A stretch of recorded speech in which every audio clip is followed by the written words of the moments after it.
Welcome back mga kabayan. Nagbabalik po muli ang inyong lingkod upang magbigay sa inyo ng mga bagong umagang mga balita. Tingnan Norte, hindi nakapagpigil. Nagsalita na patungkol sa bill or mas kilala at sasabihin ng kanyang pinsan na si Tambalos Los Romualdez. Natatakot kaya pilit niyang pinapatigil ang bill na ito dahil alam niyang mawawalan siya ng kapangyarihan kapag ito ay naisa batas. Hindi lang naman sa natatakot sa bill na ito, kung hindi naman talaga maganda ang bill na ito dahil mas maging lakas ang ating Kongreso at hindi ito maganda dahil ang Kongreso ang laging may malaking kinukuhang budget sa kabanang bayan.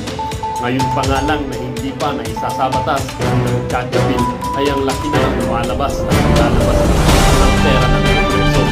Paano pa kaya kung batas ng Chacha Bill na ito?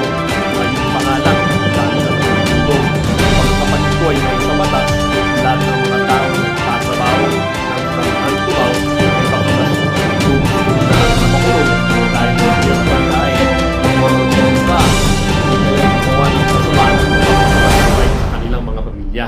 Para sa buong impormasyon, panoorin ang video at kung bago pa ka lamang sa aking channel, huwag kakalimutang mag-subscribe. Hindi na po upang laging maging updated sa mga bagong nagbabagang mga balita.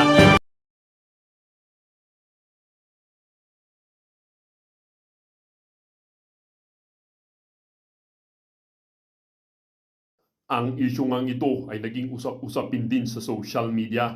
Merong isang netizen na nagsabi, huwag kayong mag-explain sa taong bayan, balikan ninyo ang saligang batas.